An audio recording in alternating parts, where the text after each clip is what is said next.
I haven't got the patience today, I really haven't. Now settle down.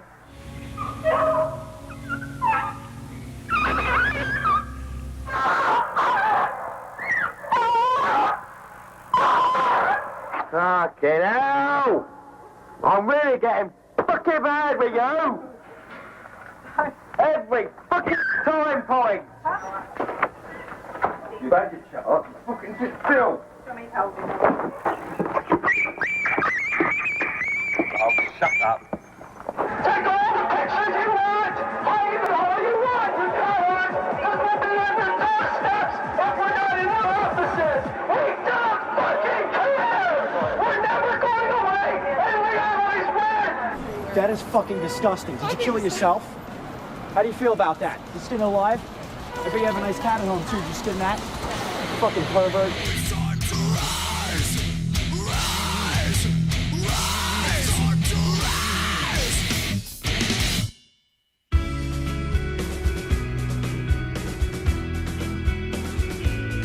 I did have one experience, I think, back in 1975, I think, which was a life-changing experience, and that was because I was with Greenpeace at that time, and we'd come up with this idea of protecting whales by putting our bodies between the harpoons and the whales. And we were reading a lot of Gandhi back then, and we thought, hey, well, you know, this would work. And I found myself in a little rubber boat behind a pod of 8 magnificent sperm whales that were fleeing for their life, and behind us was this 150-foot long Soviet harpoon vessel that was bearing down on the whales. And every time the harpooner tried to take a shot, I would maneuver and block his path. And it was working for a while until the captain came down the catwalk rather angrily, and he screamed into the ear of the harpooner, and then he looked at us, smiled, and brought his finger across his neck like this, and that's when I realized Gandhi wasn't going to pull us through that day. And a few minutes later, there was this horrendous explosion, and this harpoon flew over our head and slammed into the back of one of the whales in the pod, and there was this incredible scream. It was a very human-like scream, and it took me completely by surprise. I didn't expect a whale to sound like that. Suddenly, the ocean erupted, and I turned in time to see the whale throw himself straight at the harpooner to protect his pod. And the harpooner just pulled the trigger and at point-blank range set another harpoon into the head of the whale, and it exploded. There's blood and gore and everything everywhere, and the whale fell back in the water screaming and in agony, and as he turned, I caught his eye, and he looked straight at me, and now he dove again, and I saw a trail of bloody bubbles coming straight at our boat, and he came up and out of the water at an angle so that the next move was to come forward and crash down on top of us. And I looked up into this eye, and it was right there, and an eye the size of my fist, really, and what I saw in there really changed my life, because the whale understood what we were trying to do. Because the easiest thing to do at that moment was to come forward, but instead I could see the effort he made as he went back and then slid back into the sea, and I saw his eye disappear beneath the surface, and then he died. The whale could have taken our lives and chose not to do so. So I feel personally indebted to that whale, and I've tried to save as many of his kind ever since. I've been at the ASPCA for 10 years, and then before that I worked at an animal shelter in Long Island, and that's where it all came together for me. That's when I realized how many animals were being abused and neglected, and I really needed to do more. So when I found out there was a law enforcement department, I said, you know what, that's what I need to be. I can do that. I can lock people up for hurting animals, and that's what I do, and I love what I do. And do you know that I was nervous about adopting a dog, because I thought, well, what if I'm not home all the time? And then I thought, wait a minute, a dog is better off with me than about to be euthanized in a shelter. What am I doing? Go get the dog. Protesting what they call barbaric conditions at LA's animal shelter. And so I volunteered at a local animal shelter. And one morning I got there early. And I went into an area that I wasn't supposed to be in. And I saw these dogs lined up down a hallway, each one with a rope around their neck. So each one was taken, one in front of the other, slapped on a stainless steel table, held down against their will. Their eyes were wide with terror, and they were being killed. They weren't being euthanized. They weren't being put to sleep. They were being killed. And I realized then that I had to do something. It was so horrific that we were killing man's best friend. And I thought, how can this be? How come I, as a compassionate person, didn't know this was going on? And it's because it's hidden. It's hidden from the public. We can't turn our backs on what we know so plainly now. Somebody had called and said there were 6 dogs and they were in the mud and the mother was dead and could we go get them? We went by there and I had on slacks, she had on, first time I'd ever seen anybody have a pink suede suit. It was gorgeous. So we stopped at the place and she tells me to get out of the car, go knock on the door and see if anybody's there, which I did. Then I came back and said, nobody's there. Did you knock on the window? Okay, knocked on. Anyway, I said, but I can see the puppies, they're in the mud. And she said, well, go get them. I said, go get them. She said, go over the fence and get the dogs. And she was the type of person when someone told you. So I get out, go over the fence. There's 6 of them in the mud, just little puppies. Nope. Pick 2 of them up, come back, hand them to her. She puts them in the back of the car. Then before I know it, and she was always had on high heels and stockings. That's when everybody wore slips. And she took off this skirt that was pink suede and held it out and said, go get the rest of the dogs and put them here. And we took them to the vet. It was hard, but then it was a lot of joy. There was a lot of heartbreak. There was a lot of crying. There was a lot of drinking when we got upset. But most of the time, we felt really good that we'd done a little bit. Well, I mean, a lot of people won't take an animal to the shelter. Right. I mean, because they say, oh, I just couldn't possibly do it. But they'll let it starve or let it out. How can you fucking drop these little babies? How can you do that? Because people do, they're disgusted. That's disgusting. And they shouldn't have animals to begin with. I mean, how? I just can't imagine. Okay. Oh my gosh, you're so cute. I think it was 1992 when there was a German couple who was honeymooning not far from here at the Grand Canyon. And it was a hot August day, and they were hiking there, and they came across a mother cat and her 3 kittens who were huddled up against a rock in this blazing sun, and they'd obviously just been, abandoned there. They'd been dumped there by people passing by. And they scooped up the mother and these baby kittens, rushed to the car, drove to a gas station, said, help, where do we go now? And somebody directed them to Best Friends. And they were here within about an hour, and they stayed around while we were giving the kittens their fluids and looking after the mother cat. And I was showing them around a bit, and they seemed very puzzled by what was happening here.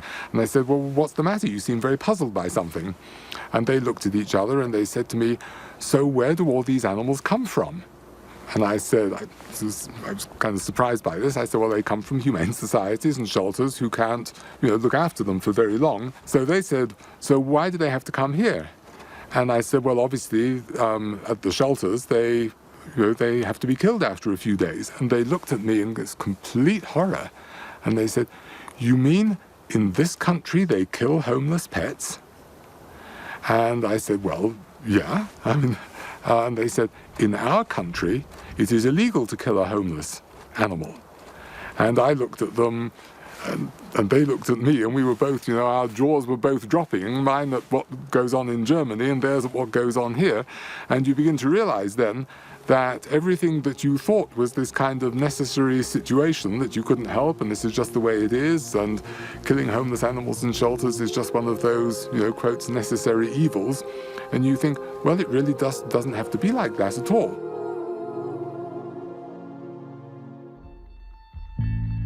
Animal welfare really began in 1824 in England when one of my personal heroes, a man called William Wilberforce, who was one of the leaders in the campaign to abolish slavery throughout the British Empire and the slave trade beyond it. And also he campaigned against child labor in factories and got the Factory Acts passed. A major figure in making Victorian Britain much more civilized. He also turns his attention to cruelty to animals. England had had it before the States did. But an aristocrat, Henry Berg, I think his name was, in 1866, saw the horses being beaten that were pulling carts and starved. So he brought it before the legislature, and they passed the Society for Prevention of Cruelty to Animals. The American Society, ASPCA, started then, and he got laws enacted.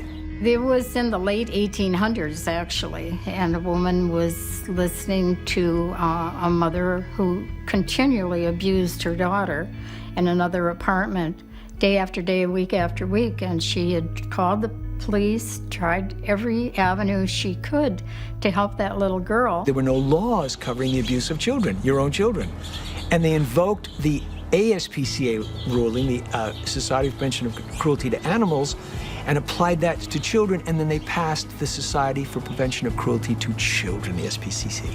So the first child abuse case was brought to court by the SPCA, and so I think we're probably a little bit better with our children now than we were then.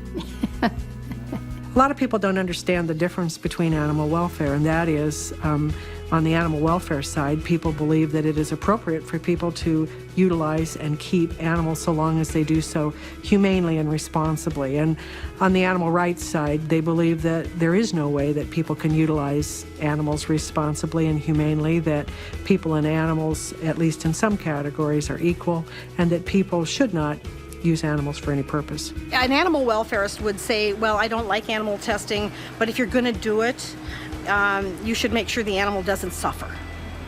Okay, an animal rights person would say, screw you, you have no right to invade and abuse an animal to gain any of this information unless that animal willingly jumped up on the table to volunteer. And I'm sure that's not going to be happening. Animal rights people say that they don't have a home, they shouldn't be allowed to live.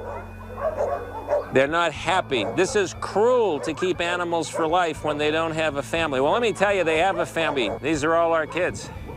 And the problem between animal welfare people is, don't you dare tell me how to raise my kids. And so, mostly we don't get along because we all have different ideas on how to raise our kids. In terms of how animals are treated in Hollywood, in a large respect, they are treated better than the actors. With Brokeback Mountain, there was all people saying, you know, one side saying, you know, the sheeps were put up in hotel suites. The other side saying the sheeps were, you know, were terribly abused, and the other people saying the sheeps were all CGI. What are you talking about? So I mean, that's a perfect example, though, of the kind of attention that is paid to this, and and the controversy that will immediately crop up should anything go wrong. In essence, it's replaced the duty of care of man towards the animal with the idea that animals are morally equivalent to humans, and that therefore the sort of actions that would be justified in stopping cruelty to humans are also justified in stopping cruelty to animals.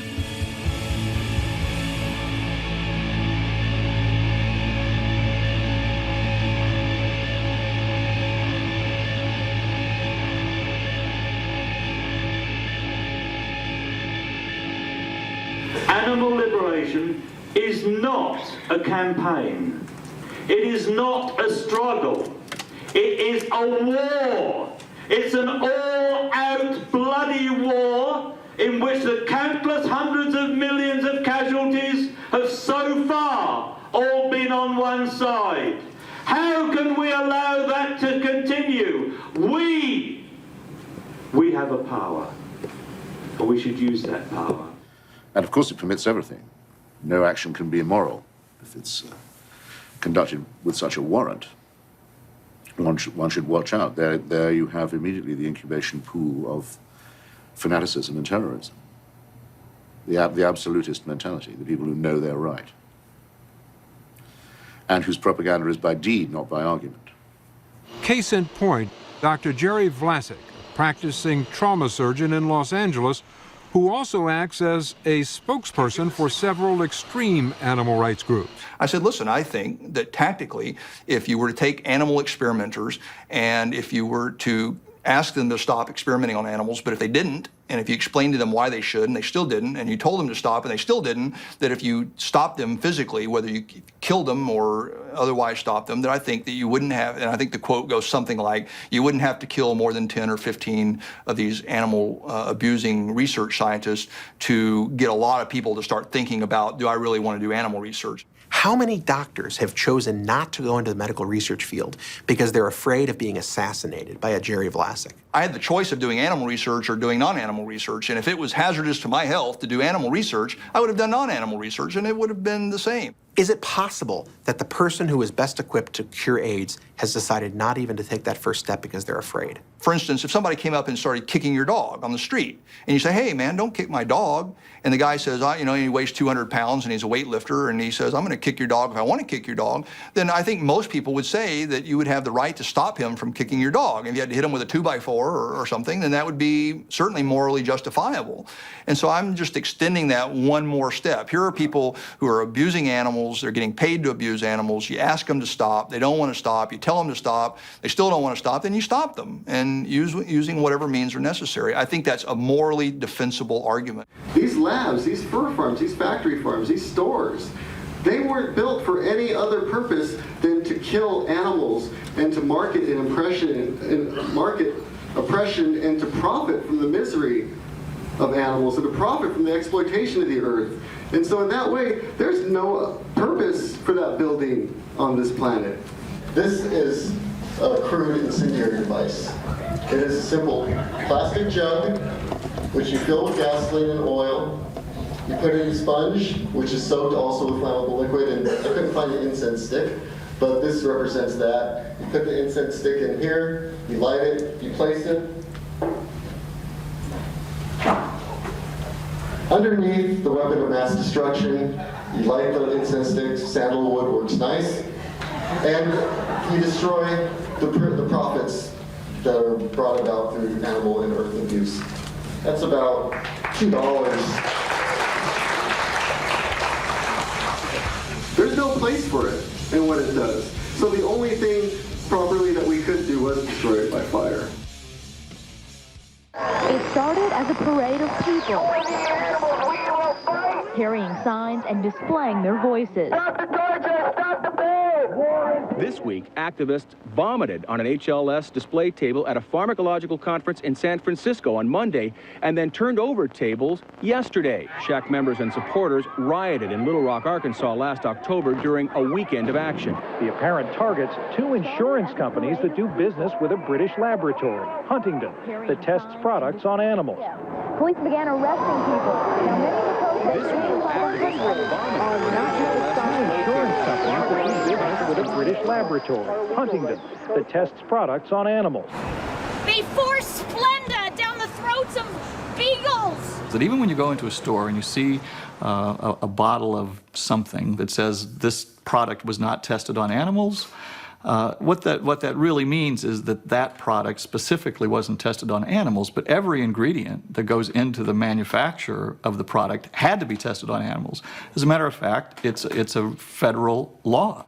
Stop Huntington Animal Cruelty was formed for one explicit purpose: to shut down Huntington Life Sciences. The Kevin Jonas that I know is a very brilliant, smart person, very meek, very small man, non-threatening.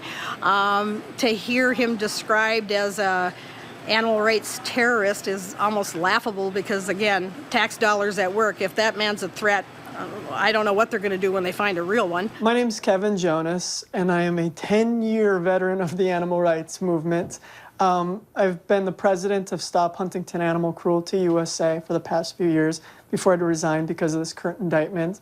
And Josh and I and 5 others are currently under federal indictment in the District of New Jersey for violations of the Animal Enterprise Protection Act right now. We're going to court on February 6th to meet these charges that we feel are very constitutionally flawed and charges that have to be defended against and ultimately beaten. My name is Josh. I grew up in Oregon, and I guess kind of the areas I grew up in were my initial inspiration for becoming involved in animal rights and environmental activism. I lived kind of in the heart of the Willamette Valley, and so I was surrounded on all sides by mountains, grasslands, streams, forests, kind of the whole shebang. And so growing up in those areas and basically having the contact that I had with animals and with natural beauty made me want to fight very hard to protect it. So from the time I was 16, I've been involved, and here I am as an indicted terrorist. Look, the shack movement is very interesting just because it's so violent and so disturbing. It's sort of a special interest subset of the Animal Liberation Front. Don't ask for animal liberation. Just take it. It's very much like the abortion movement. You know, they had the websites where they had the abortion doctors listed and their home addresses, and then, you know, all kinds of horrible statements about what these people had done. It's exactly the same operation. I want you to look at yourself in the mirror. You're a tremendous threat to the status quo. These are people who believe so strongly that testing medicines and new drug therapies on animals is so wrong that you literally have to beat up the people who are involved in the work. I turned to find 3 individuals with balaclavas and what certainly looked like pickaxe handles or something of that nature. So I got quite a severe beating across my arms and shoulders and a very nasty gash on the head. Activism in this country, the violent side of animal activism, really took a turn for the worse with the shack movement. And if somebody doesn't put a stop to it, either with new laws or with some effective prosecutions, it's just a matter of time before the whole movement starts to say, hey, who cares what's right or wrong? Let's look at what works. If the state keep closing in on legitimate protest and making it illegal and dangerous to demonstrate lawfully, people are going to go to the furthest extreme. Killing and people. The furthest extreme, absolutely, is to take the life of somebody like Brian Cass. Shack is, by and large, a movement. It's in 18 different countries. Anybody that demonstrates against Huntington Life Sciences can say, I did this as a part of a Shack campaign. And you will not get away with it.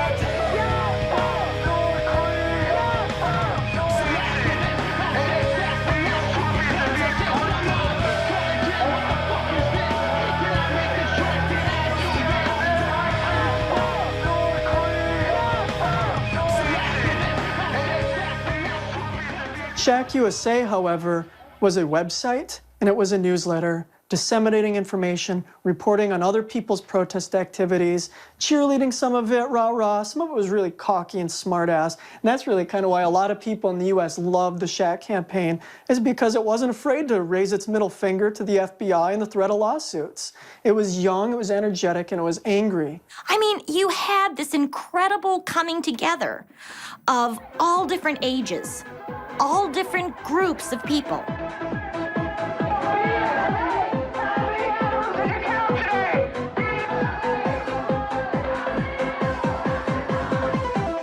What's controversial about the Stop Huntington Animal Cruelty campaign is that we're pretty brazen and we've employed a campaign tactic common in a lot of political movements called name and shame. Your queen! Your fault! Your country! Your fault! Your money! Your fault! You know, the companies that we're protesting against, they have 50,000 employees. They have 30-floor skyscrapers. When we hold our demonstrations, when we stand outside of a 30-story building made of glass and mortar with our signs, we're not going to impact many people. And the people that you need to get the message up to are these executives that control these companies, the CEO, the president, the VP.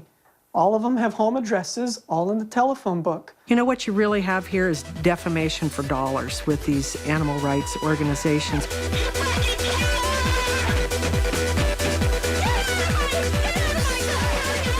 You know, if you had a friend who was accused of molesting a child, what would your reaction to that friend be? It would be to move away a little bit. And that's really what they do. They vilify these people in such dreadful ways that even people who've known them think, my God. We will never compromise! All your hiding, all your lies! I certainly don't have any desire to, you know, go to somebody's home and humiliate them. But at the end of the day, if they've proven themselves to be absolutely resistant to your message, if they can't be affected by the footage of these beagles being, you know, punched in the face, or primates being dissected while they're still alive, and you get sick after a while of seeing them hide behind their layers and layers of assistants and secretaries and security, at the end of the day, sometimes you have to go to their home, or else they're not going to hear your message. You're going to be ignored, and 500 animals a day are going to continue dying inside of HLS. Who is He's this? an executive for Bank of America. Okay, and what does Bank of America Bank of America is the owner of a company called Columbia Management, and Columbia Management invests in Huntington Life Sciences. So he lives in this building? Yeah, do you know which apartment? Are we ready? Because we're probably gonna move pretty quickly here. Stop the murder! Stop the pay! Jeffrey Walker is to blame! Corporate scum! Leave town! Terrorist! Leave town! Puppy killer! Leave town! I don't know where any animal researcher or anybody that is involved in an animal enterprise gets off feeling threatened by somebody like Josh and I. And they say they're not violent. Oh no, they're not violent. They're not inciting anybody to do anything. Well, here's a matchbook that they hand out. Strike a match, it says, and it's a picture of an Animal Liberation Front masked guy on the front. You open up the matchbook and here's the name and address of a biomedical research company. You can't do this because you're setting this environment up where you're saying, here's the information, now go get them. Somebody's gonna go get them. There are enough knuckleheads out there who want to either become a martyr to the movement or want to be famous, want their 15 minutes on CNN. Somebody's going to do this. Martin Luther King once said that I'm only as powerful as the guy standing behind me in the shadows with a Molotov cocktail in his hands.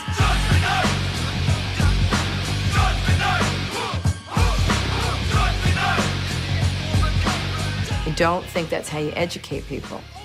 And I think that's how you alienate people. Wake up, puppy killer! It's our mission to finish you off, Huntington, and all you filthy, scummy workers! 500 animals a day are killed at HLS because of your friend Curt. A lot of people who are attracted to this movement are younger people, and they don't have a full grasp on tactics and strategies.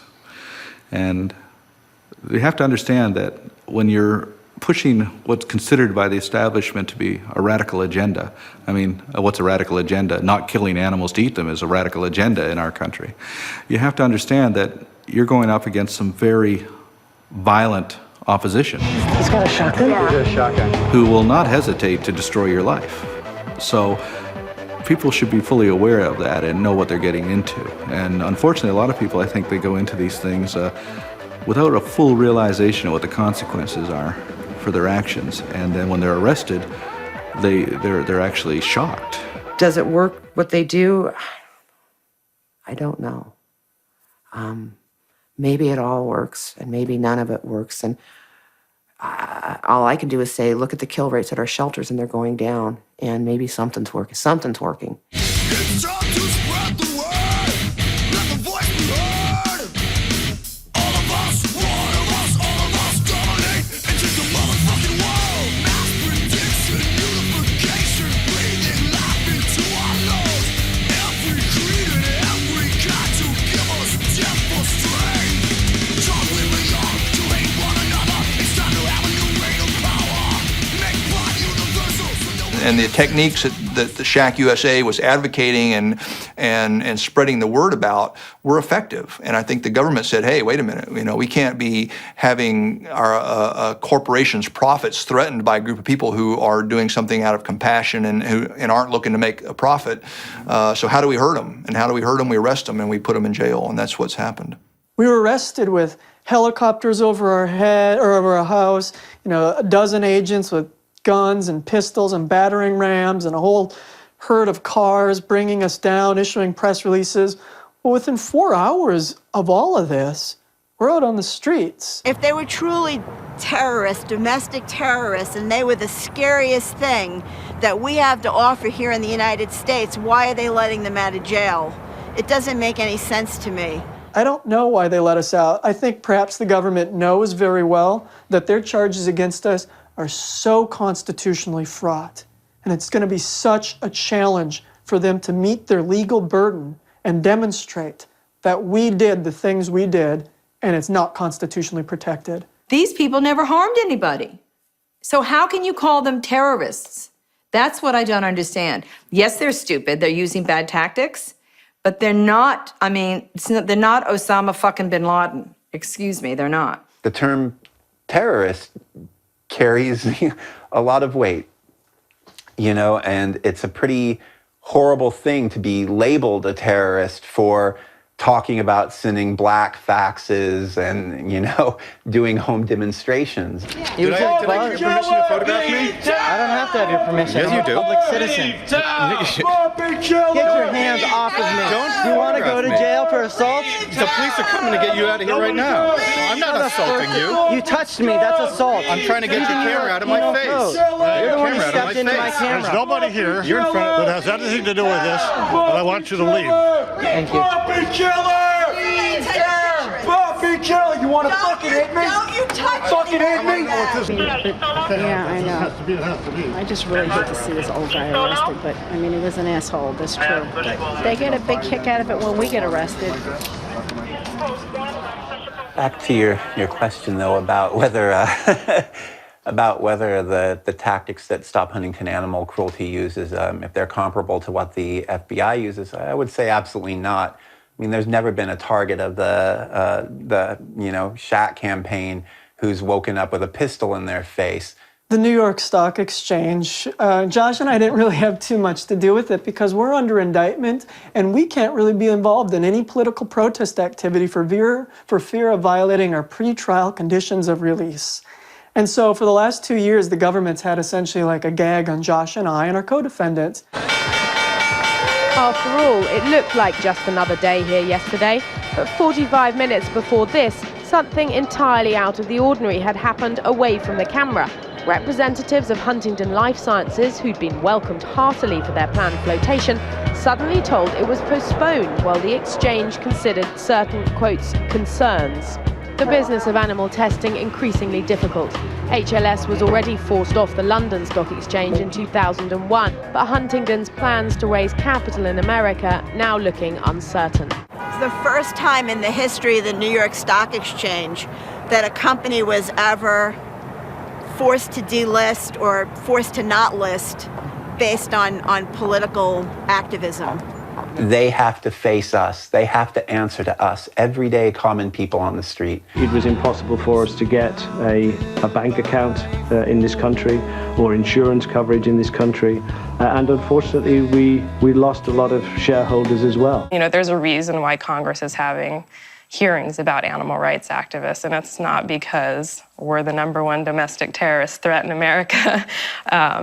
It's because we've shaken the foundation of some big companies, and now we have to deal with that. The day that I knew that our tactics were effective was the day that the New York Police Department used our tactics to take their message to Mayor Bloomberg by doing a home demonstration at his house late one night, which they tell us all the time is illegal, but it's not. I don't think you could do that. Yes, we can. One struggle, one fight. In front of the bank. Tough shit. Listen to me a minute. Put your camera down. Move over You there. hit my camera. You Move over there. assaulted me.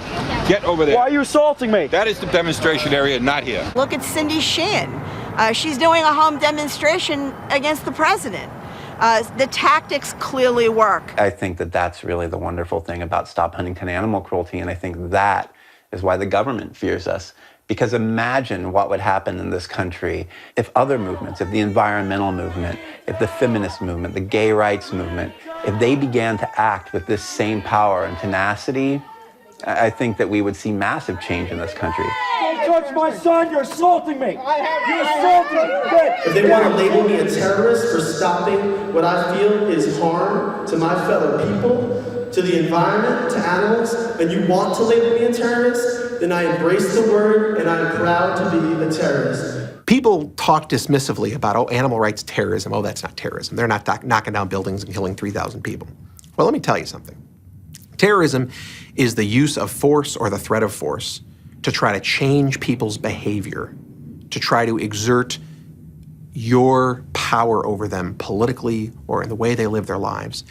They want people to change their behavior out of fear. That's terrorism, plain and simple.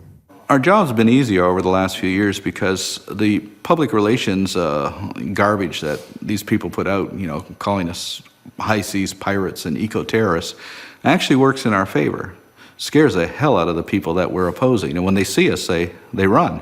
And so when we just recently encountered the Japanese whaling fleet in Antarctica, It was really, every time we caught them, they would run, and we were able to prevent them from killing whales for over 15 days, and we chased them for 4,000 miles because they were afraid of us. Oriental Bluebird, or should I say the SS Whale Meat, please remove yourself from these waters. You're in violation of international conservation regulations.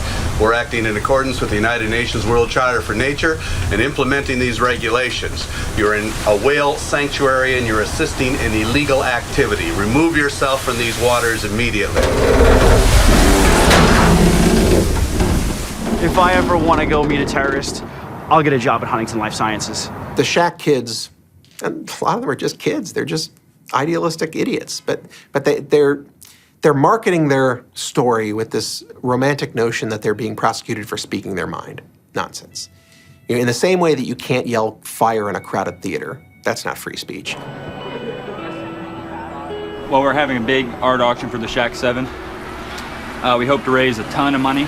And there's tons of people involved in this benefit who don't even care about animal rights issues. It's just, I think a lot of people are starting to recognize that it really is a free speech issue. We didn't play the animal rights thing as much as we should have, but it's got a bad meaning to a lot of people, so we played the free speech, which is more important than anything, actually. Slippery slope. As soon if they go down, then the next set of people go down, and then we're here to protect our First Amendment rights. I'd say the biggest reason I'm here, before more than just animal rights, it's the First Amendment issues that are at stake. I'm just here for the ladies, man. The vegan ladies, for sure.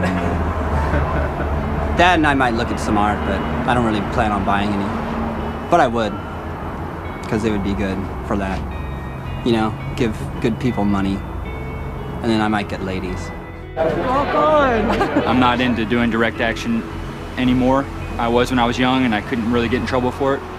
I'm not going to do that anymore, so I figured I would go more conventional ways and legal ways to raise money and make people aware. A lot of people have done quite a bit to support us. Last weekend, we were part of a benefit for the Shack 7 that raised around $600, which isn't a big figure, but considering, you know, it's just a small hardcore show with punk kids and, you know, just a small community venue, $600 was a lot to raise, and we were really happy to be a part of that. It's just so touching that people care enough to give up their money and their time and to expend so much energy on us.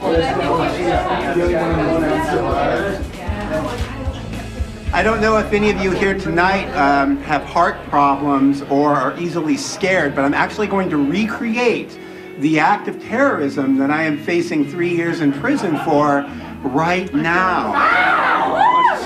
He's gonna take off his pants! Actually, what happened was I was standing in a classroom at the University of Washington where somebody had booked a speaking engagement. Later, I found out that the person who booked it was actually an FBI agent. And 11 people were in attendance, and so obviously I was going to be able to influence a mass of terrorists in that 11-person crowd. And what I talked about was a tactic that's been used by the animal rights movement. It's a tactic of electronic civil disobedience, where you take 3 sheets of paper and get ready, because this is the terrorism right here.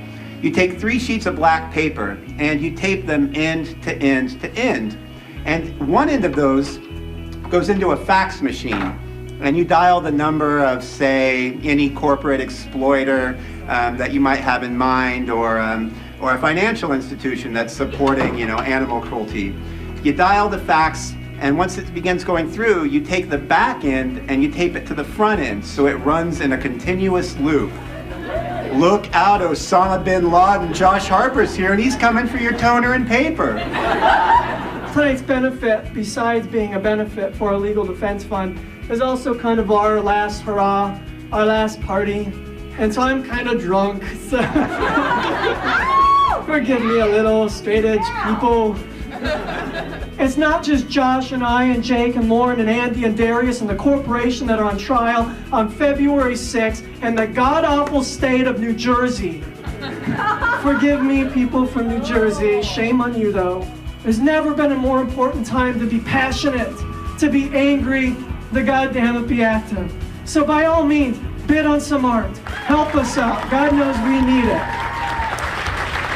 You want to buy me a drink, too? I'm up in the clothes. it's kind of been an isolating experience. You feel like I'm the only one going through this, and you realize when I stand up in New Jersey on February 6th, I don't stand alone. Behind me are hundreds of people that believe in what I'm saying or believe I have the right to say what I'm saying. If the government thought like indicting us was going to put a stop to this, they just kicked a hornet's nest. This has made more people come out than ever before, than anything Josh and I could have ever done with our big mouths and our Abbott and Costello routine. The government did for us. They thought they'd decapitate the monster and they just made it bigger. They gave us a platform to talk from. And no one gave a damn about us until they made us credible. Yeah. When they said we were a threat, suddenly people started listening to what we had to say. So thanks, FBI. That's all. Jeff Farrar rocks. He's a special agent. We're quite fond of. He's a special agent.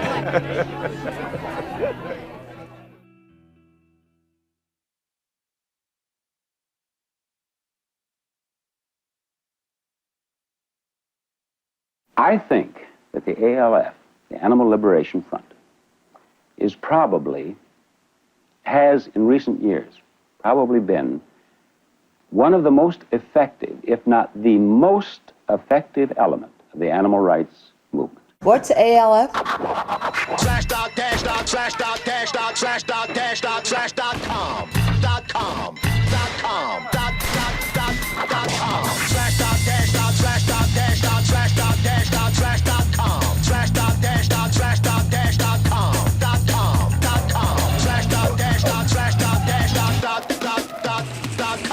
This is Anne Berlin, speaking on behalf of the ALF, here to answer Curt Johnson's questions about our movement and where it's going.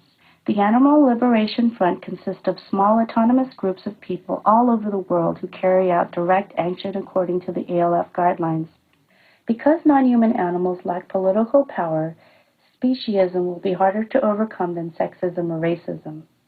And there will always be a need for people to take direct action to protect animals from abuse, just as there will always be a need for people to intervene, regardless of the consequences, in all other forms of domestic violence. But we'll know that our work is nearly complete when the public's understanding of animal sentience reaches the point where people accept that violence is just as acceptable to use in defense of animals as it is in defense of human beings. Although the ALF has always been underground, the USA and the British government's recent terrorist label may be a sign that the animal liberation movement can no longer be ignored. I used to think Alf was that puppet on television. So I was like, oh my God, the puppet's going after them again. It is common for the ALF to keep possible targets under close surveillance. When the farm closed, ex-Shamrock employees were unknowingly under close scrutiny at all times. These specialist vehicles were followed to France, where it was discovered that they had been purchased by HLS to import primates. The ALF struck again. The specialist vehicles were destroyed by fire. The Animal Liberation Front actually also came from the United Kingdom. A guy named Ronnie Lee, way back in the 70s, had a little run-in with the law over some arguments he had about animal rights. And even though he started out as more or less a peaceful kind of protester that would do just the stand around with signs and shout and get arrested and that sort of thing, he had some personal experiences that led him to believe that violence was really necessary to do what they wanted to do, which was essentially get rid of all animal enterprise. So what he figured out, though, was the model that we've seen ever since, and that is if you just do the crimes, the public has no idea what's going on because it's just a scattered kind of, here's an arson, there's a big vandalization of something or another. And he figured out that you have to have an above ground, not connected with, and can't be criminally prosecuted for what it's doing, mouthpiece for why you did the crime. Whenever there's an underground action, we tend to issue press releases and talk to the media about why those actions occurred and what the thinking was behind them, what the ideology and philosophy is. I'm starting to receive lawsuits in the name of the Animal Liberation Front, and I keep having to explain to lawyers that I don't know who these people are. I don't participate in the activities. I just report them. It's no different than the press. If the press is reporting a rape, are they responsible for the rape? Do they speak for the rapist? No, they don't. So all I'm doing is passing information along, a conduit of information. And it's an important conduit of information because these people can't speak for themselves. And someone needs to explain why these actions are occurring, why these people feel so strongly about animal liberation that they're willing to put their own lives and their own liberty in jeopardy in order to accomplish a goal. The mechanism to keep the above-ground people from being prosecuted actually is pretty intelligent. They figured out what the rules of evidence are, and if the above-ground people only receive copies of, let's say, stolen documents or photographs of the crime instead of the documents themselves, if they don't have anything that's stolen but only copies of it, a prosecutor can't touch them in the United States. You know, ALF is not like a command post somewhere, like a terrorist organization. ALF is the spirit in America that probably existed around 1772, you know, just before the big one. And it's a widespread feeling that there is an injustice. And sometimes the only way to cure injustice is to take direct action. The Animal Liberation Front can be anybody at any time. If you abide by 4 guidelines and your actions are guided by your conscience to help animals, you're the Animal Liberation Front. The Animal Liberation Front consists of anybody from school teachers to clergy to lay people to lawyers to doctors to students, anybody that goes out in an autonomous cell and they commit a so-called crime to help animals. That's the Animal Liberation Front. We're not a highly organized guerrilla unit. I wish we were, but we're not. We're people just like you. You know, some people say, oh, we're doctors, lawyers. I'm like, wow, that's not the ALF I was in. You know, we're shoplifters, college students.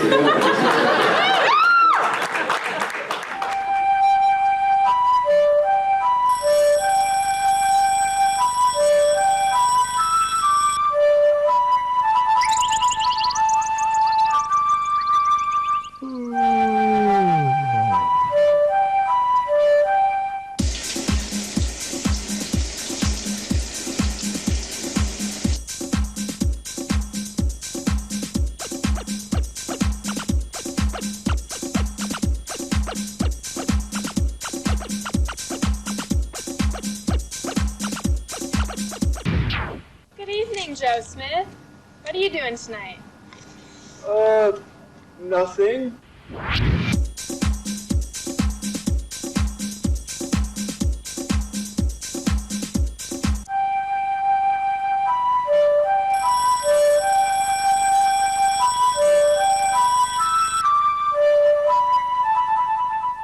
In over 25 years that the Animal Liberation Front has been active both in the US and the UK, they have never injured or harmed any animal, human or non-human. Well, we don't know that, because one of the things we do know is that they wait a couple of days to send the communique saying this was an ELF or ALF crime, just to make sure nobody got hurt. And if somebody did, we'd never know about it. Psychologically, the ALF people have it entirely backward what the influence on the public is going to be. And getting them out of the way is going to be a good thing for the cause. Well, let me rebut that, because in the early days, you know, in the early 1980s, the ALF was involved in going into laboratories and getting evidence of wrongdoing against animals. And so it was focused on finding out these atrocities that were then taken to the media. The raiders believe the pictures are proof animal experimentation is inherently cruel. Oh my God. 7 people were arrested in the raid and charged with burglary. The tape was smuggled out of the building and distributed to the news media. So that was really the focus of the ALF. And then it sort of changed because there wasn't any one ALF. People were formed their own groups, these cells.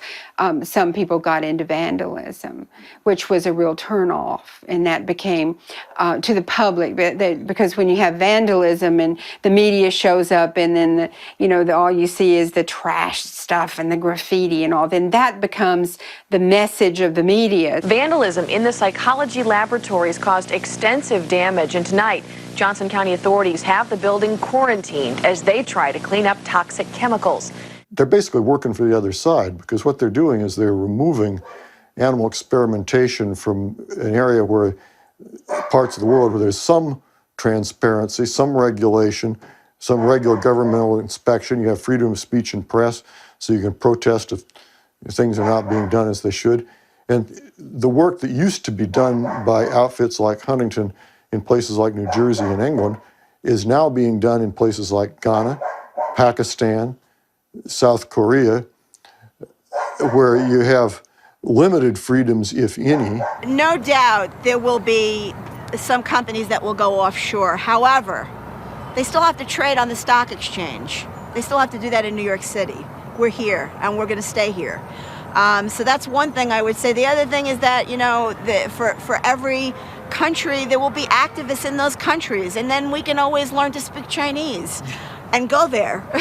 We're not afraid to follow them where they go. I'd like to see Ingrid Newkirk or Camille Hankins or you know, Kevin Jonas or Wayne Pacelli try to organize peaceful protests in communist China. That would be a hoot. Really, if you want to achieve a reduction in the animal suffering involved in experimentation, what you really want to do is put it in the places where it's under a microscope, where it's under constant supervision, like England and the United States and a couple other countries in Western Europe. I have a problem with the ALF being on the terrorist list above Al-Qaeda. And by the way, when President Bush or others are speaking about terrorists, he's not mentioning it, that it's the ALF. Or animal activists. Yeah, or animal activists that are on the list. He's just mentioning terrorists, so we think he is doing his job. Our country must also remain on the offensive against terrorism here at home. The enemy has not lost the desire or capability to attack us. I think the American people were tricked into this new form of police service through, you know, where our country is such fear of the animal rights movement, and the #1 threat to domestic terrorism is the animal rights movement. And they're, you know, all over the world, this is touted on the front lines of papers. America deems the #1 threat to U.S. security the bunny huggers, you know? And so most people in the world are taking that with a joke, but it's real. I mean, we were watching people go to jail. You know, the hidden agenda, I think, is that they are worried about us for some reason, but I stand on the side of a road with a video camera with my face just like this, and if I'm what they think terrorists are, there's no reason why. I mean, this explains to me why terrorists get away with it. Fortunately, this nation has superb professionals in law enforcement, intelligence, the military, and Homeland Security. We had a day in this little bucolic town in the mountains where suddenly we had Homeland Security jeeps everywhere, and everyone in town, knowing each other as they do, is like, what's going on? And we thought maybe we had some Arab terrorist on the loose here in town, and who would stand out because it's rather a white population. And there were also helicopters going over the town. And these Homeland Security guys were omnipresent. Well, it turned out they were here to protect us from this terrible terrorist group called the Buffalo Field Campaign, which is a lot of very sweet, nice young boys who can barely grow beards yet. They have Homeland Security escorting the buffalo to slaughterhouses. We have police cars that are Homeland Security written on the side, escorting bison up to 500 miles on slaughterhouses. Everyone was just horrified and disgusted that it had really come to this. It's so pathetic. It's such a misuse of... There's an expression around here called more money than brains. That more reminded money me. than brains. And the town was really crawling with them. They lost a lot of... There was not a lot of support for the Homeland Security group that day. Everyone was just shaking their heads and couldn't believe it was going on. These men and women are dedicating their lives to protecting us all, and they deserve our support and our thanks.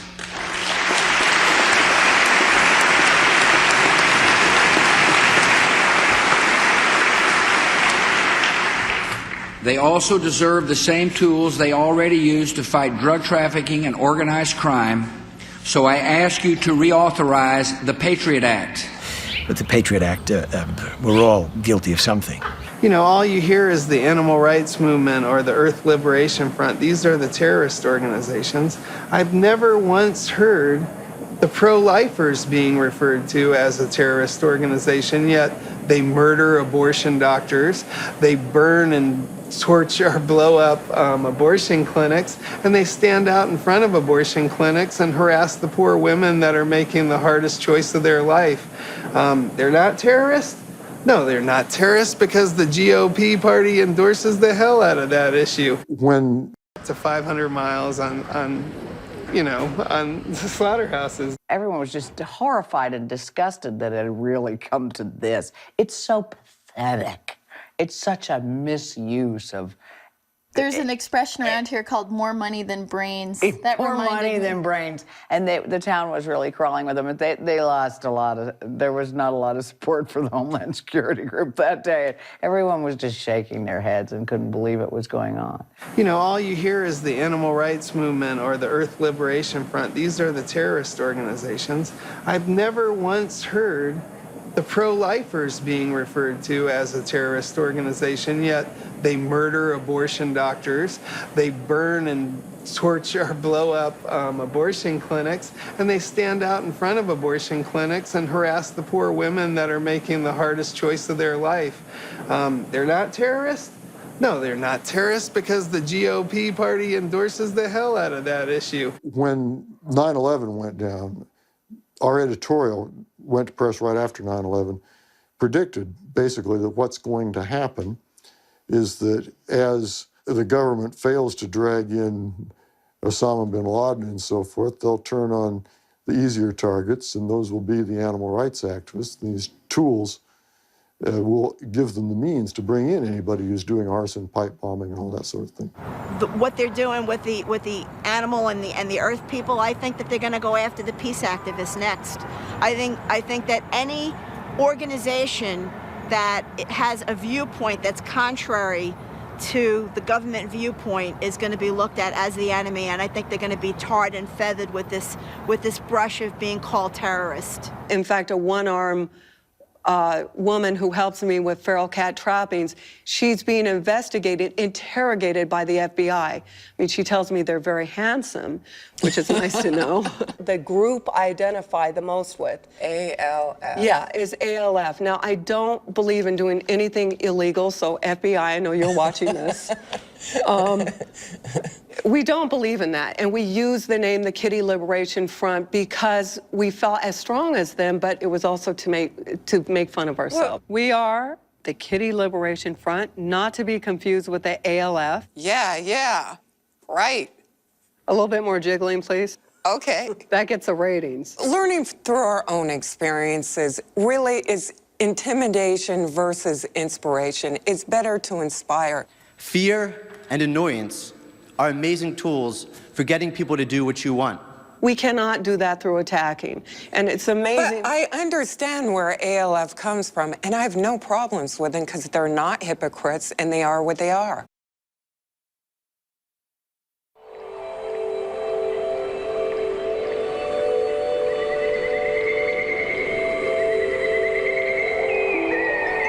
There are three things in human life which are important. The first is to be kind. The second is to be kind. And the third is to be kind.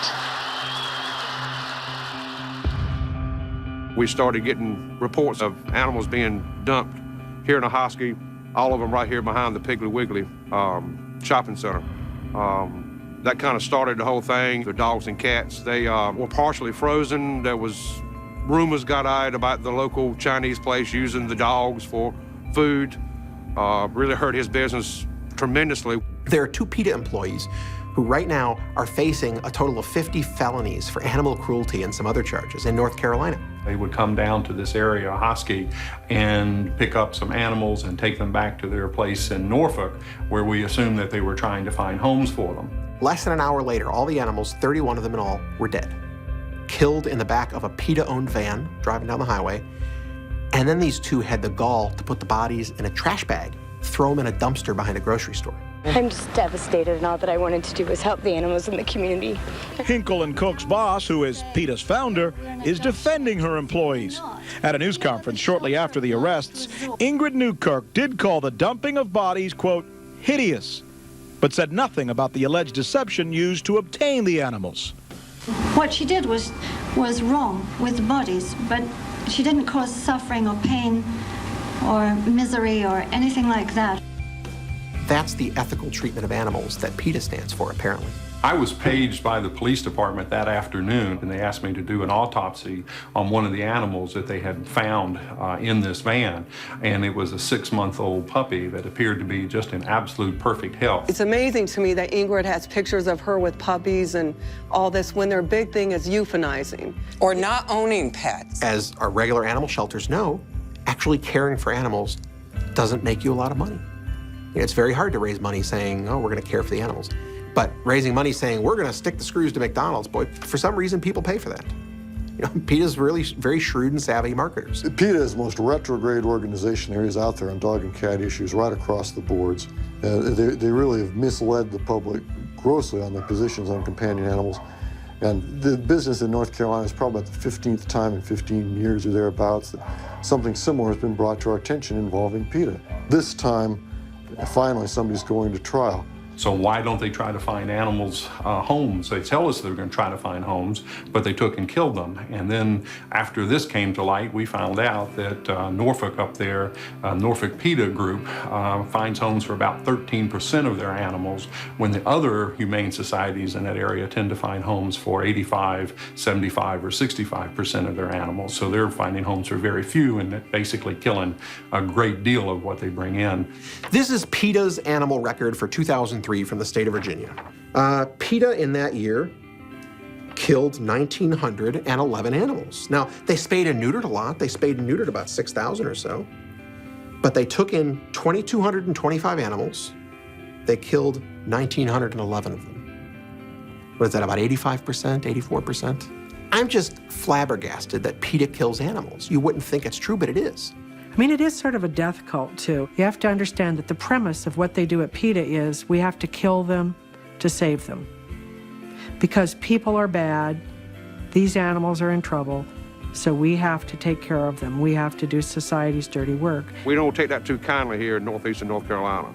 Well, the internal contradictions, the people-hating aspect of animal rights activists is obvious. Look, we all hate people. I mean, you know, anybody who's exposed to a lot of people hates people. You know, there's got to be a better outlet for this. Can't you just be rude, you know, or acerbic, you know, or drink too much or something? You know? It was very, very disturbing when I saw that PETA was trying to put a spin saying that they were teaching humane euthanasia. If PETA is nothing else, it's the master of spin. PETA can take its worst press day and turn it into a victory for animals. And I think it'll do that with North Carolina. We haven't gone down there to say, hello, we're an adoption agency. We're not. We are the shelter of last resort.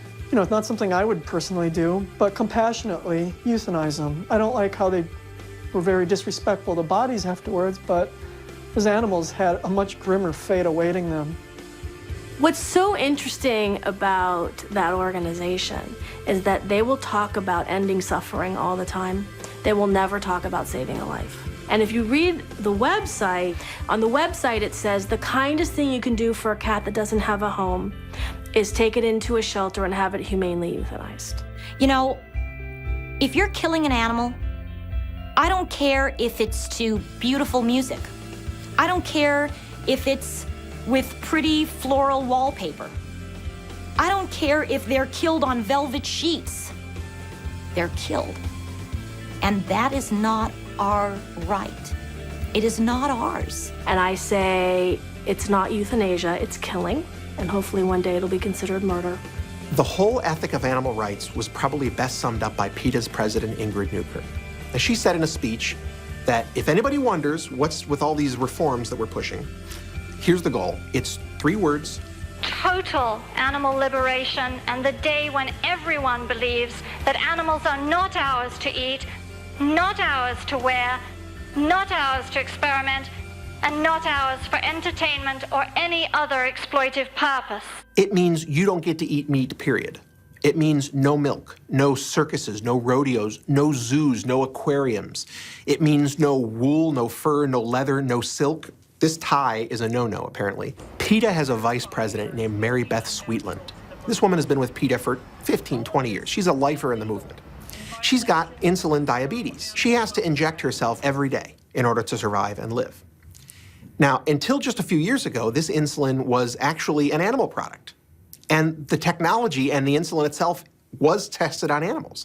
You yourself are an insulin diabetic, and insulin is something that would never have been brought to the public without animal testing. How do you reconcile that, and isn't that a little hypocritical to say that all animal testing is bad science when you owe your own life to it?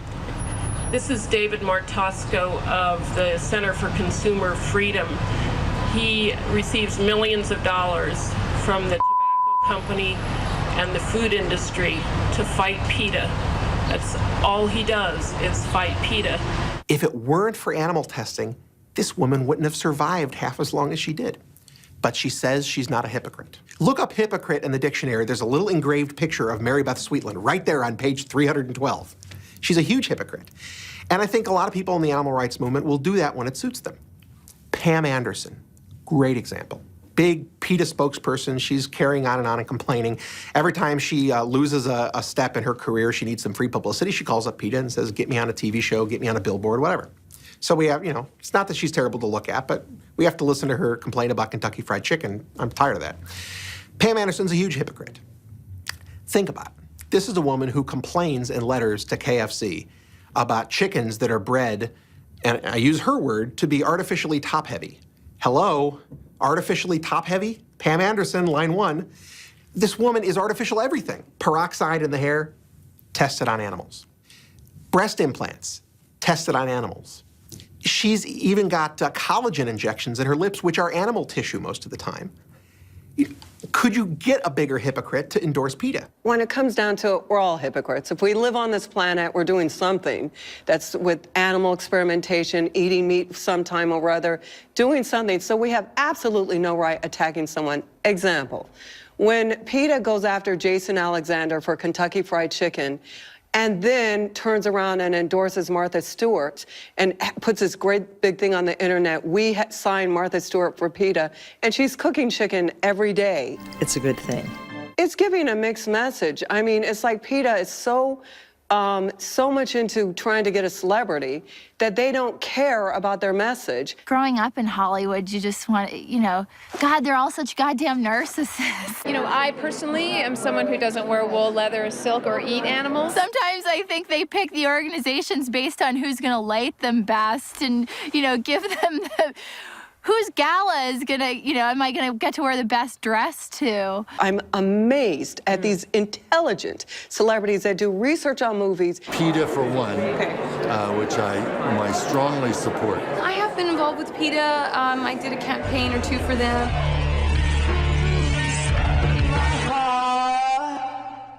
I support PETA. PETA, I do support PETA. I'm very happy to be a part of PETA. PETA can blow me. You'll see a celebrity endorse two different groups that actually contradict one another. And so as long as celebrities are willing to attach their name to PETA and not think through what's going on there, PETA will continue to be regarded as an upfront, decent organization, which I'm not sure it is anymore. I gotta applaud Beth Atrosky. Oh, yeah. Beth Atrosky. Howard I Stern's can't girlfriend. really name any other celebrity.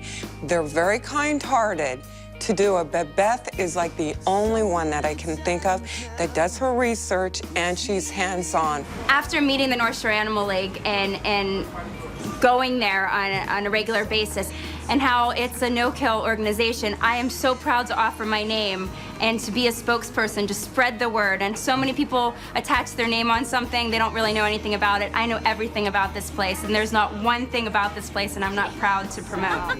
Why do you make a donation? Because I wanted to stop cruelty to animals. Stop cruelty to animals. As to why actors have such an affinity for animals, I think a lot of it has to do with, one, just if you're successful, you want to help out someone who's less successful than yourself, who's less well taken care of, and animals, certainly fall in that category. But I also think, too, that if you've become an actor, you've walked over glass at some point in your life. There's been a period where you've gone through something that would make you want to suffer the slings and arrows that it takes to become an actor. It's so hard. and and much less become a successful actor. I've fallen in love with so many.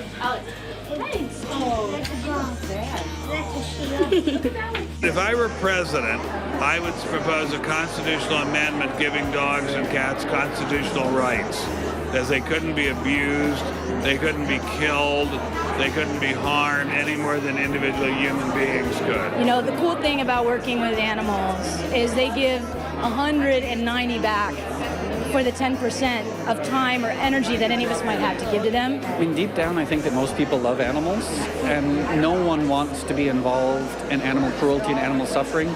And until we respect the animals, how can we respect one another? No, it's an issue that's obviously like any good cause. It's just worth bringing the public's awareness to it. I think if the celebrities knew the integral workings of certain organizations, they would not support them. I think most people wouldn't, especially with companion animals. I know that food animals are a whole different story, and that's a whole very sad, important story. But with companion animals, the American public does not want to see them die.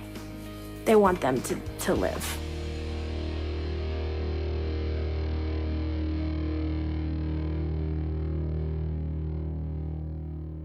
I find that anybody that I've ever shared the information of the realities of the fur industry always choose to go another route. Her family is Kaplan Furs, like multi-million-dollar industry that which she denounced and they disowned her. Yeah. Kaplan Furs. I come from furriers. She comes from furriers. I know, I don't talk about it. And fortunately, we've discovered that it skips generations again. PETA, I think they do have a lot of good initiatives, but presenting something like this to a little child with a picture of what looks like a skinned fox, and this is a graphic picture that has made me blanch. Your mommy kills animals? This is a PETA comic. They actually put this in the hands of children as young as 6 years old. Adults understand that this is humorous, it's supposed to be humorous. I'm reading from the back of this. There are terrible people who cause our furry friends to die every day, and guess what? One of those terrible people is your mommy. Your mommy kills animals. I bet you didn't know that. Are you kidding me? Cute animal, formerly cute animal. There will never, ever be a zero demand for fur. People will always want to wear fur. I mean, it's a huge billion-dollar industry. Yeah, it looks very nice. I moved to New York about 2 months ago, and I've never been in such a cold place in my life. I'm from Australia. I'm used to really warm temperatures. So I did bring a vintage fur, a rabbit fur jacket with me. And just talking to people around the city, a lot of them have said that they're actually quite terrified about saying that items that they are wearing are in fact real fur. And lots of them have said, I'll lie about it if anyone questions me about it. Excuse me, is that fur you're wearing? Yes. Yes. No. Yes. Am I supposed to say yes? There was a man in my lobby this morning who was waiting to catch the bus with me. And I said to him, oh, what's your hat made from? And he took a look at me. This man's 6'6", but he looked at me like he was quite concerned. And he said, it's rabbit. And so we had a chat about it. I mentioned I'd written the piece, and he said, I was really thinking of telling you that it was fake fur because you never know who could be a bit of a crazy. That is fucking disgusting. Did you kill it yourself? How do you feel about that? You skin it alive? I bet you have a nice cat at home too. Did you skin that? You fucking pervert. And I just decided a while ago that why should I have to lie about it? Why should anyone have to lie about it? The reaction was quite overwhelming. I did expect that I would get a lot of feedback, and I did expect that a lot of it would be negative. And I did meet with PETA. I did get a call from the organisation, and I did agree to meet one of their representatives. I wanted to give them the opportunity to say whatever they wanted to say. They showed me a video, and it wasn't pleasant to watch. And I cannot say that I was unmoved by it, because I was. But I also can't say that I went home and threw my items of fur from my wardrobe into the trash. Mink farming is generally, our livelihood are these animals.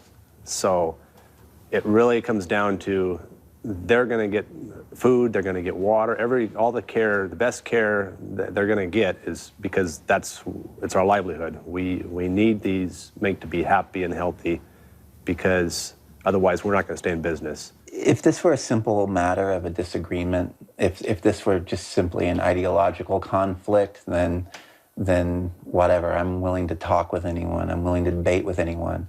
But when the physical reality of animal confinement comes into the picture, even if the welfare of these animals is, relatively taken care of. A mink is a very voracious carnivore, and when you release a couple of hundred of those things into a habitat, they very rapidly will clean out everything that is there for them to eat. Then most of them will starve because they don't have enough fuel to get to where they can find adequate food and habitat. My farm experienced a release, and it did horrendous damage to the ecosystem around the farm. We lost several thousands of dollars worth of exotic birds and pets when the mink were released. And most of the mink that did not return to the farm were just hit on the highway. There's a lot of media hype when some of this stuff happens. When, let's say, a mink farmer fights back and calls the media, saying, last night, 2,000 of my mink were released, and starts giving some kind of BS about, oh, they were all run over by cars, or they can't survive in the wild. Those comments are heard frequently, and the media likes to latch onto those comments. But what people need to understand is that something that's created by the opposition to put down the liberation. The family has been affected. We had people taking pictures of our home and stuff when we're there. We've had people up taking pictures at my child's school. And I guess we've made it to the internet on a death list, including my 10-year-old. The FBI said, well, don't let your kids open your mail. There's razor blades floating out there, and so we still don't let our kids open their mail. And, we screen our mail. At the end of the day, obviously I don't really want to cause harm to anyone. I don't relish the idea of taking away somebody's livelihood. I don't enjoy the thought that these people are going to have to, suffer financially. But it becomes necessary. And I don't really know what to say. I'm not particularly apologetic about that. This has been, by and large, the most non-violent political social justice movement ever. Well, non-violent is a very gray term. No, nobody's walked up and shot me with a shotgun. However, they took $500,000 out of my family's mouth.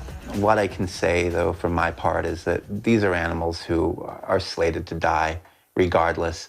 The profit from their death is going to ensure that another generation fills those cages the next year. And so if an animal is released from a cage and they have a fighting chance at life, and somewhere along the way they get hit by a car, of course it's tragic. I mourn when any animal dies, but at least now there's no profit to be made from their death. We've survived because people do want mink. It's a good industry, and we're not going to be scared and go away. I just think it's selfish and lazy. I don't want to learn something new.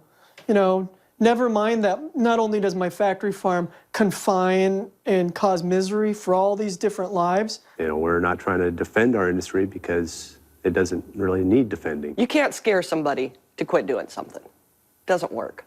I'm not going to keep my children home from school. I'm not going to sit in my house and behind an electric fence. But they don't want to change. They're lazy. It pisses me off. I would argue that it's not laziness. We're in it for the long haul. We're not going away. I'm sure the animal rights movement isn't going away. Rights movements never go away. They always get stronger. They always attract more people. And there is no point whatsoever in wasting your time fighting them, because we will grow and we will win. And that's a fact.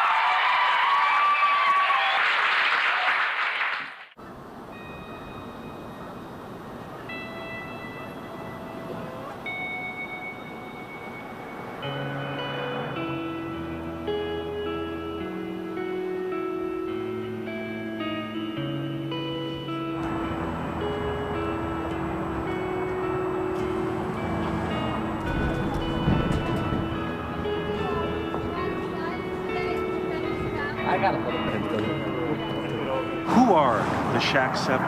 The Shack 7 are 6 individual defendants and the corporate defendant, Stop Huntington Animal Cruelty, and they're currently on trial here in Trenton for simply exercising their First Amendment right, and now they're being charged with terrorism. At stake here is the lives of 6 individuals. They're facing 23 years in prison, $750,000 in fines for simply speaking out against animal cruelty at Huntington Life Sciences. I think what's really going on here is that people have committed illegal actions, people have broke windows, people have spray-painted cars, and the government can't figure out who's taking those illegal actions. So they've kind of hung these people and laid the blame at their feet because they're the easy targets, they're the sitting ducks. Are these defendants guilty of domestic terrorism, as has essentially been alleged? Absolutely not. As I said before, the defendants have never been charged with one actual crime. They're simply accused of engaging in speech. Terrorism is a very specific crime. And it's got some problems under U.S. law because it essentially says it's the unlawful use of force or violence against persons or property in the civilian or government population to coerce or intimidate people for social or political reasons. And it's that last pair, the social or political reasons, you can't criminalize that. That's First Amendment rights. So terrorism is very difficult to deal with. What really happens in a courtroom is you get somebody who's done a terroristic crime and you prosecute them, but you can't talk about their motives during the trial. But what really happens, if they get convicted for the common crime, arson, robbery, that kind of thing, vandalism, if they get convicted for that, in the sentencing phase, you can talk about that. And what happens really, the bottom line is they just get a longer sentence for the same crime. Some of these people that they've just arrested on these quote-unquote domestic terrorist charges are looking at 100 to 300 years in prison. A murderer gets 8 years nowadays. A rapist gets 1 to 3 years at best. A pedophile, I don't even know. But how can we equate these the same way? I mean, there was a woman that started, I believe it was over 30 forest fires in the national forest to get her employment up so that she could go fight fires and make some money. She was given 22 months in prison. Okay, why are these people, just because they're political, if they do a crime, they should get what everyone else gets for that crime. They shouldn't be put on this pedestal for having idealism and beliefs. They should be treated just like all other criminals that do that crime. It's my life in the balance here, and she has no idea what's going on, just whoever. Go. My client, Kevin Jonas, was the most wiretapped person in the United States. Having that said, with all the testimony and documents that the government will bring, they will not be able to show a single incident where my client and the co-defendant tried to do harm or directed anyone to do harm. The jury was selected today. It definitely doesn't seem like a jury of their peers. Looks like we've got an age group of early 40s up into perhaps people in their 70s. A lot of sleepers on the jury, which could be good or bad for the defendants. A number of the juries actually slept through opening statements, through Mr. Cass's testimony, and from my understanding seemed pretty disinterested in the whole thing from opening to the testimony of Mr. Cass. You try to look at the jury and scope them out and think, is this person going to be sympathetic to, my kid? You think you know what they might be thinking, but it's obvious appearances don't amount to anything. You don't know what's in these people's hearts. It's kind of hard because I see my second of 3 children sitting there, and he's not a criminal. He's not a violent person. He was always gentle and sweet. I'm a big loudmouth. It's what I'm known for. And the one thing that this indictment has done, though, is it's made me question somewhat the value of speech. I mean, quite frankly, if you can spend 3 to 5 years in prison for talking, you might as well be out smashing windows. You might as well be out committing acts of sabotage. I think if we're indicted, and especially if some of my co-defendants get the sentence that the prosecutors are looking for, I think it's going to send a message to people everywhere that fuck it, you know? Why bother going out on speaking tours if you're gonna do jail time? Why not go and commit the acts of sabotage that, you know, tend to be more effective than me standing here talking to this camera?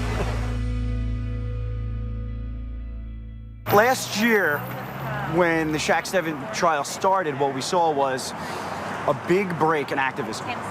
And this time around, we said this is just absolutely unacceptable.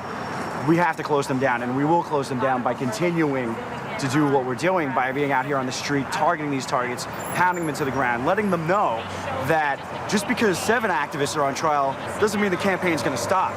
There's no stopping us, and there's no stopping that. In the UK, there's trials all the time, and the activists there even tell people, don't come to the courthouse. I'd rather you out there on the street trying to close them down, working, you know, fight for those puppies and kittens and bunnies.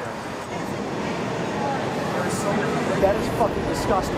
You have blood on your hands. You're a vicious, vile woman. And you're responsible. Leave her alone, all right? For the death Leave her of alone. 100 animals. It's my business. Why is it your business? It's everyone's business when there's Leave the lady alone, and suffering that goes on. It's our responsibility to speak up. They anally electrocute the minks and the foxes. Have you ever seen them? They put a probe in the mouth, probe up the anus.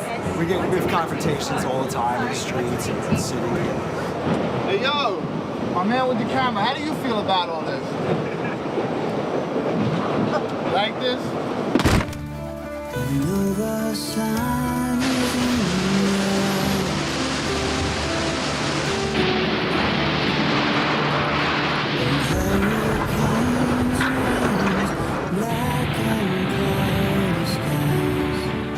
And then Hurricane Katrina blew in, and that really sort of changed everything. The media is not capturing the real situation with the animals down in the Gulf. Tell me what's going on. And what's happening is the media is doing little fluff stories. I know. And promoting these big animal organizations so they get the money and the promotion. has raised millions. 12 million. And all they're doing is blocking the grassroots rescuers and the other rescue groups. And the real heroes here is the military, if you could believe it, and they're sneaking to help people.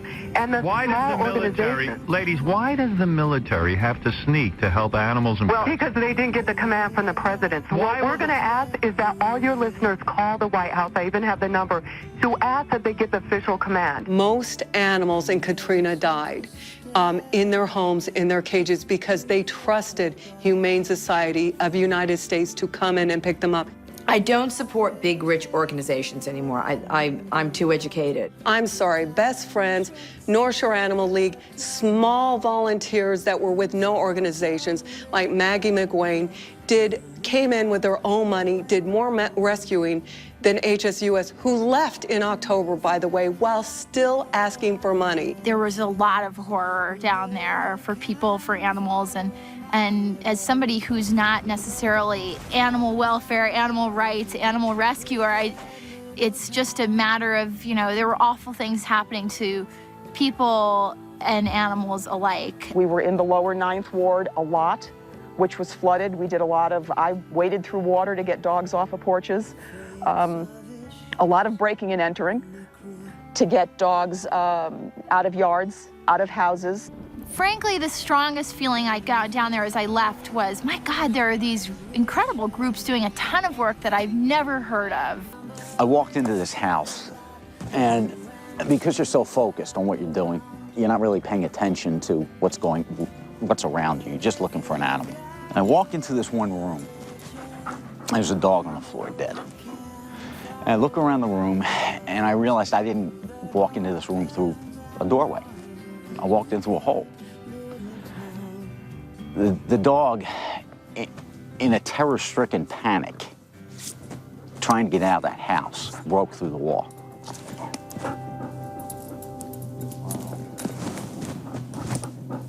The whole thing that happened with Katrina, I think that it had to happen, but in some ways now, if people ever find themselves in a situation like that, they'll be able to take their animal with them. I could never leave mine. If it's too dangerous for me to be here, it's too dangerous for my animals. Now, I understand there were stories that National Guard at gunpoint told people to get on the bus and leave their animals.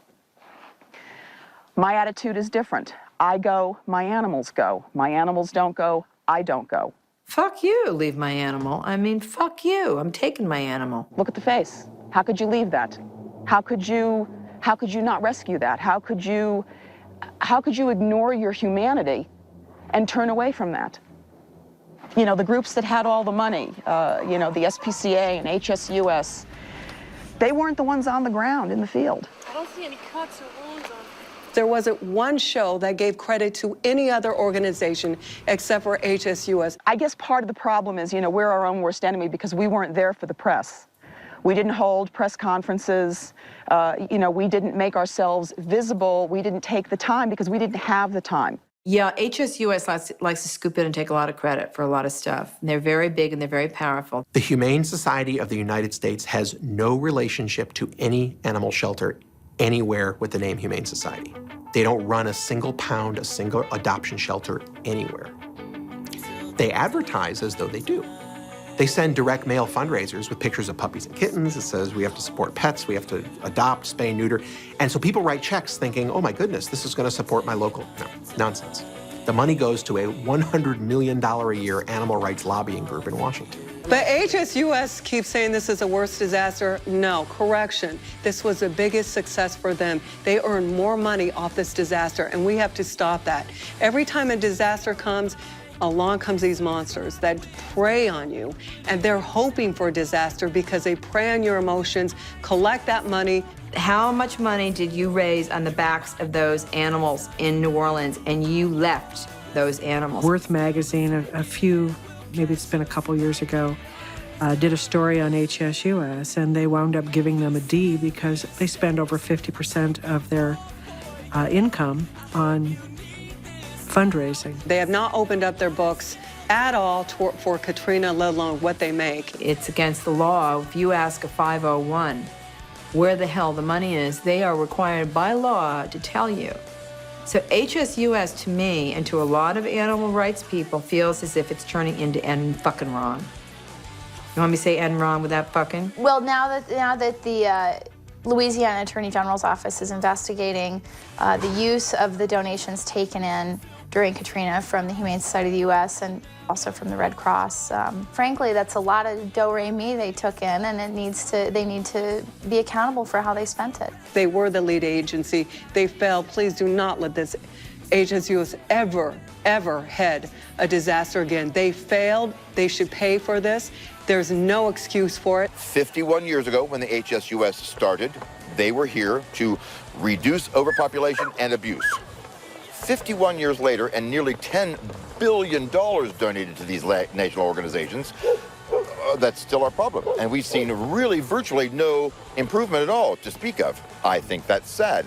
I think the world is a better place with them than without them, but I do believe that to whom much is given, much is expected, and they have fallen very short. I think if more people understood that a check that you write to the Humane Society of the United States doesn't go to your local animal shelter, that money would dry up in a minute. Because if you're still contributing after this movie or after any of this to HSUS, Humane Society of the United States, and Howard Stern did endorse us, or PETA, or any of these other big corrupt organizations that are just an empty shell, they're another Enron, then you're an idiot. I wonder why PETA and HSUS didn't want to do this movie. Yeah, do you think they had something to hide?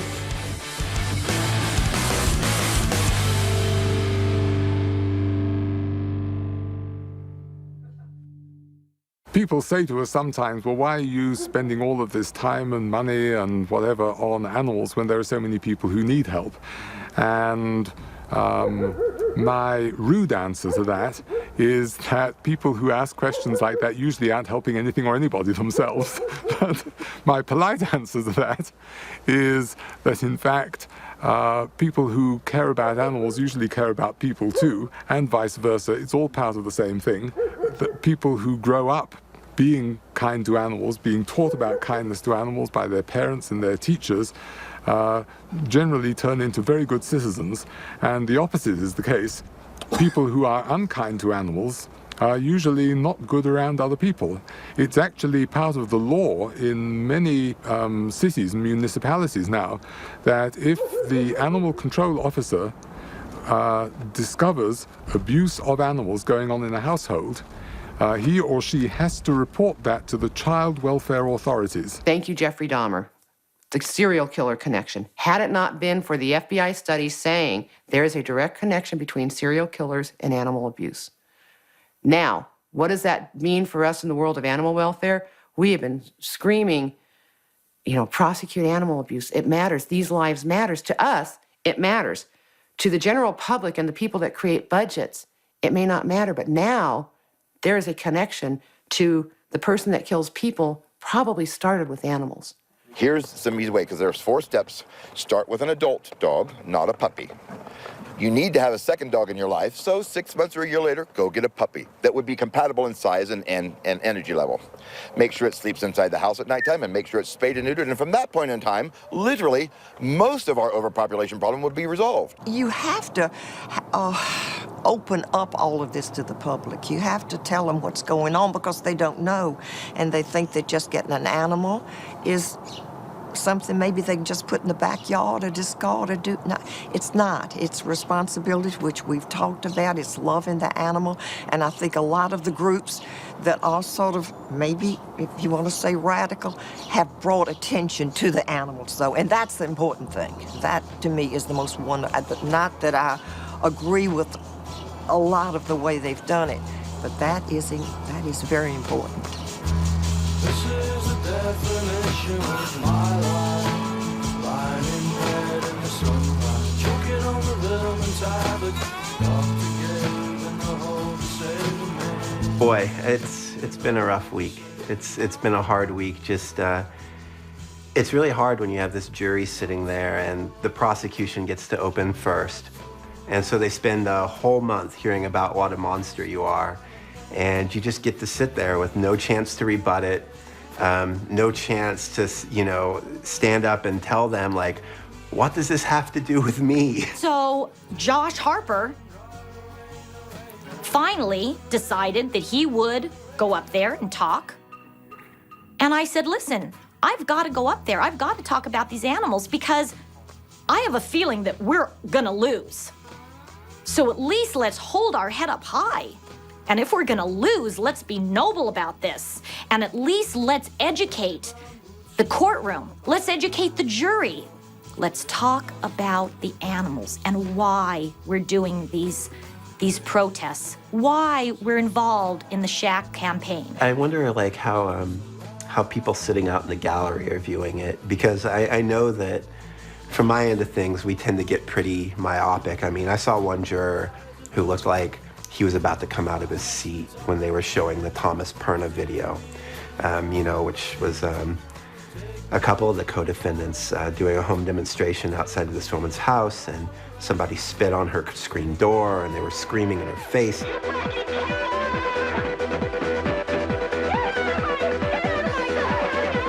Inches away with this bullhorn. And again, I'm watching it and I was thinking, I wasn't there. I wouldn't have done that. And but I look at this juror and he's outraged. And so that's all I can think is just like, this guy's gonna wanna find us guilty. So I decided to testify. And I know that the defendants, my fellow defendants, were not happy about it. I'm really hoping that the jury sees that even though the things I said were controversial, that even though they might despise the things that I said, I'm really hoping that they'll believe I had the right to say them.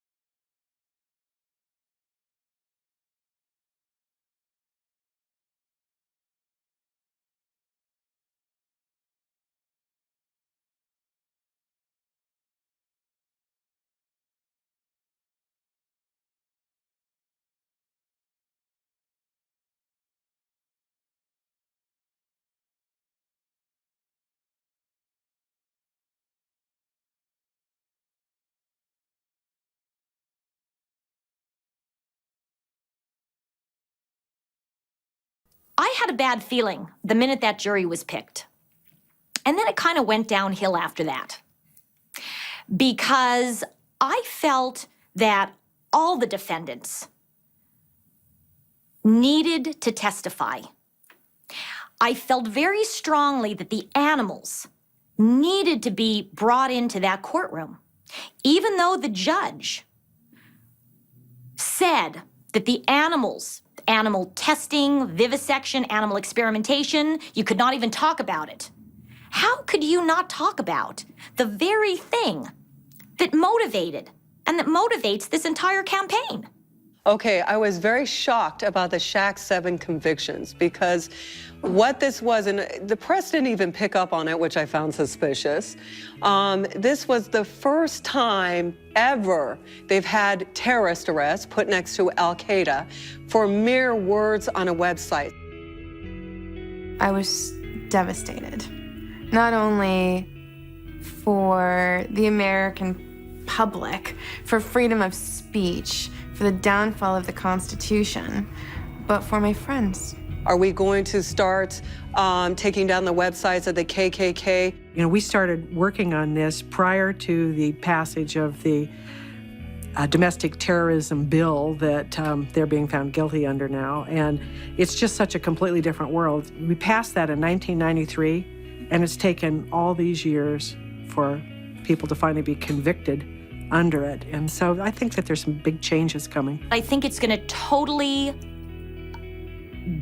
backfire and bite the government in the butt, because you can't keep on stuffing people, their voices, without having something pop up over here. And so I think, like the McCarthy era, I think it's going to get so bad that finally everybody, even if they don't even care about animals, are going to finally say, hey, we just won't take this anymore, and rise up. And then you'll see the pendulum swinging back. There's really not much in the way of deterrence to convict people. All it does is put them out of commission for a while. Once you've got a movement-like behavior where there's a conspiracy of shared values, people who think kind of alike, there will always be somebody out there to pick up the next torch and throw it at somebody. Whatever repression we as a movement may face, we cannot let it scare us, we cannot let it slow us, and we cannot let it stop us now. If we're going to allow these, at the end of the day, minor government actions to stop us, then what's the point of living? I think that when PETA and the radical groups are taken out, and I think that they will be, wake up, puppy killer! And I think it'll be the best thing for the animal protection movement overall. I don't know what to say to America. If I did, you know, maybe I wouldn't be in so much trouble. Apparently America doesn't like what I have to say, and they like hearing that hamburgers are 99 cents.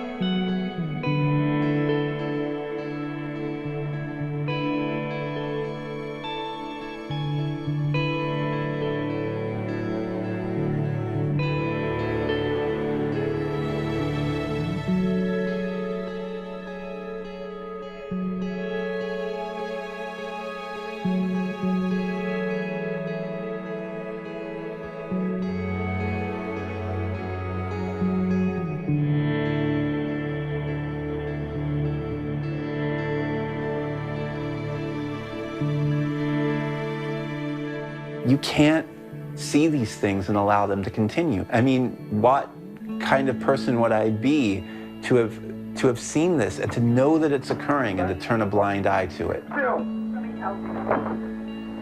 But I think eventually America will come around to the recognition that animal welfare is a time-honored, wonderful pursuit. Animal rights is destructive as all get out.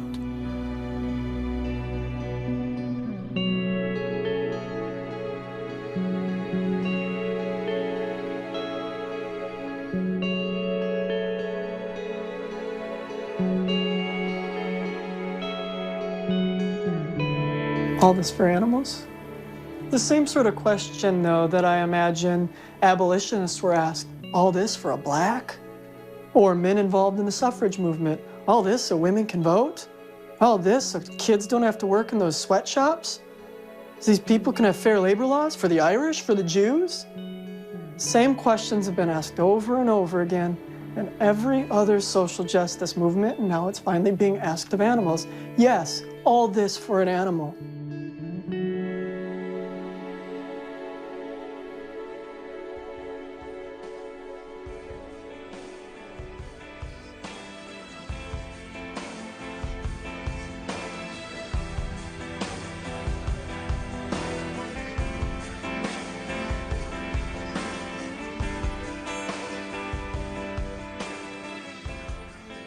Here's one thing you may not know. Mommy kills animals. I know it sounds kind of fantastical, but your maws ain't acting that natural. Your mommy kills animals. I get the chills, I get the chills, but it's factual. Your mommy kills animals. She gets her thrills from where marsupials. The animals, I love them. The furriers, I condemn. And if you wear their pelts, you're gonna get my belt. I'll bust it down. You wanna hear a tragic tale? The FBI is on my tail. They'd like to put me in a jail. I'll get as fat as a beluga whale, not me. So come on down and join me and listen as I decree. Here's one thing you may not know. Mommy kills animals. I'm sorry for being so theatrical. Once your mother acts like a Neanderthal. Your mommy kills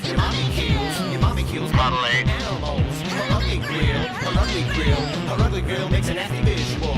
Your mommy kills animals. She's got the skills to where dead critters is seasonal. Everybody talking about animals, but nobody talking about manimal. Like whales and dolphins and fishes, I hope God grants these wishes. Free the dolphins in the sea. Let the damn fishes, let the fishes just be. Your mommy kills animals. I get the chills to picture that lady when she's menstrual. Your mommy kills animals. She gets her thrills,